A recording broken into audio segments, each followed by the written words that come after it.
સાબરકાંઠા જિલ્લાના Prantij railway station વિસ્તારમાં આવેલી ચિત્રની નર્સિંગ કોલેજ ખાતે રાત્રિના સમયે પરંપરાગત ભવાઈ કાર્યક્રમનું આયોજન કરવામાં આવ્યું હતું. લુપ્ત થતી ભવાઈ કલા આજે પણ સમાજની જાગૃતિ ફેલાવવાનું અસરકારક માધ્યમ બની શકે તે વાત કાર્યક્રમ દરમિયાન જોવા મળી હતી. સાબરકાંઠાના પ્રાંતિજ રેલવે સ્ટેશન વિસ્તારમાં આવેલી ચિત્રની નર્સિંગ કોલેજ ખાતે રાત્રિના સમયે પરંપરાગત ભવાઈ કાર્યક્રમ યોજાયો. લુપ્ત થતી ભવાઈ કલા આજે પણ સમાજમાં જાગૃતિ ફેલાવવાનું અસરકારક માધ્યમ બની શકે છે તે વાત કાર્યક્રમ દરમિયાન જોવા મળી. વ્યસન મુક્તિ, બેટી બચાવો, બેટી પઢાઓ, સ્વચ્છતા અભિયાન સહિતના મહત્વના સંદેશાઓ નવી પેઢી સમક્ષ રજૂ કરવામાં આવ્યા. ભવાઈની પરંપરાગત શૈલી, હાસ્ય અને સંવાદોથી વિદ્યાર્થીઓમાં પણ ભારે ઉત્સાહ જોવા મળ્યો. ચિત્રની નર્સિંગ કોલેજ ખાતે યોજાયેલ કાર્યક્રમમાં પરંપરાગત લોકકલા સાથે સામાજિક જાગૃતિનો સુંદર સમન્વય જોવા મળ્યો. આજે ચિત્રાની નર્સિંગ કોલેજની અંદર ભવાઈનો પ્રોગ્રામ અમારે સાહેબ શ્રી એ કે પટેલ સાહેબ શ્રી અહીંયા રજૂ કર્યો છે. એની અંદર આજના યુગને અમારે બતાવવું છે કે ભવાઈ એ તો પ્રાચીન વસ્તુ છે. આ ભવાઈ કોઈ જેવી તેવી વસ્તુ નથી અને સરકાર પણ પ્રોત્સાહન આપી રહી છે કે ભાઈ આ જૂની સંસ્કૃતિ છે. જે સમય કોઈ તમાશા નહોતા તે સમયે અમારા વડવાઓ ગાડા જોડીને મસાલના અજવાળે આ માની જાતર કરતા હતા.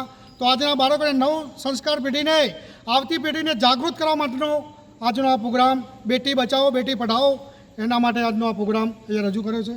ભાઈ આપણી લુપ્ત થતું કલ્ચર એટલે કે ભવાઈ, એના વિશે સમજે. ભવાઈમાં અલગ અલગ રસ આવે. ભવાઈમાં અમે બેટી બચાવો અભિયાન, સ્વચ્છતા અભિયાન, બાળકો ભણે ગણે હોશિયાર બને, ખૂબ પ્રગતિ કરે એવા સારા વિચાર પ્રેરણા કરતા પ્રોગ્રામ આપીએ છીએ.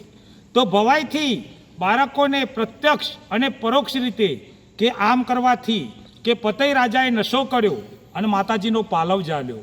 જો નશો ના કર્યો હોત તો પતઈ રાજા માતાજીનો ભક્ત હતો.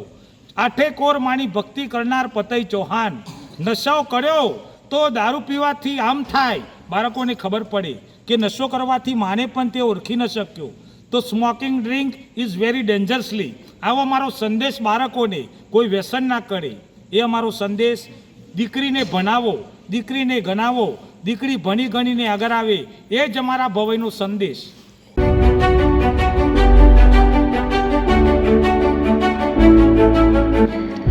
છાસવાલા આવી ગયા છે હવે પ્રાંતિજમાં. પ્રાંતિજ તથા તાલુકાના લોકોને હવે અમદાવાદ, ગાંધીનગર કે પછી હિંમતનગર સુધી લાંબા નહીં થવું પડે. ઘર આંગણે જ છાસવાલા આવી ગયા. લચ્છી, છાસ, દહીં, પનીર, મઠો, ઘી ફેમસ, જેથી જ છાસવાલા નામથી જાણીતા છે. 42 કરતા વધારે સિટી, 250 થી વધારે શાખાઓ અને 187 થી પણ વધારે products. Ice cream, candy, kulfi, corn, Chocobar, sandwich ice cream સહિત અવનવી આઈસ્ક્રીમનો ખજાનો. અને હા, સ્થળ ઉપર મુલાકાત લો તો જરૂરથી અમારો કોલ્ડ કોકો ટેસ્ટ કરો.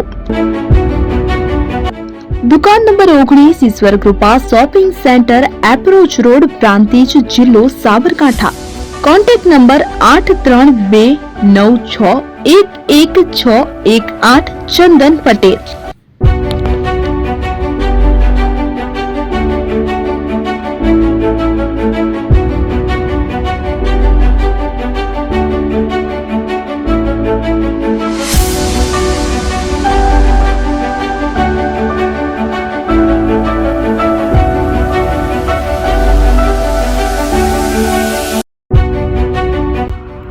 એપી જ્વેલર્સ સાબરકાંઠા અરવલ્લી જિલ્લાનો વિશાળ એકમાત્ર શોરૂમ પ્રાંતિજ ખાતે આવેલ છે.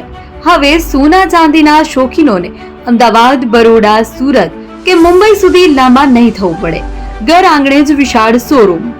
ગોલ્ડ, સિલ્વર, એન્ટિક, ડાયમંડ ખરીદવા માટે વિશ્વાસપાત્ર શોરૂમ એટલે એપી જ્વેલર્સ. સુવર્ણ દીપોત્સવ તથા 60 વર્ષની ઉજવણી નિમિત્તે દાગીનાની ગળામણ પર ભારી છૂટ. જૂના અને જાણીતા છેલ્લા 60 વર્ષથી પેઢી કાર્યરત હવે નવા રંગમાં અદ્યતન શોરૂમ એટલે એપી જ્વેલર્સ. સોના ચાંદીની વધારે અવનવી વેરાયટીઓ, ડિઝાઇન હાજર સ્ટોકમાં એકમાત્ર એપી જ્વેલર્સમાં જ જોવા મળશે. મંગળસૂત્ર, બ્રેસલેટ, બંગડી, એન્ટિક સેટ, પાટલા, વીટી સહિતની અવનવી હાજર ડિઝાઇન સાથે સેટ તથા ઓર્ડર ઉપર બનાવી આપવામાં આવશે. તો આજે જ એપી જ્વેલર્સ શોરૂમની મુલાકાત લો અને મનગમતા દાગીના ખરીદો. વડીલો તથા વિકલાંગો માટે લિફ્ટની સુવિધા તો ખરી જ. લગ્નના ઓર્ડર માટે સ્પેશિયલ રૂમની સુવિધા. સ્થળ સોનીવાડા નાકા, નવા બજાર, પ્રાંતિજ. જિલ્લા સાબરકાંઠા, મોબાઈલ નંબર 9903004400. હિરેનભાઈ સોની.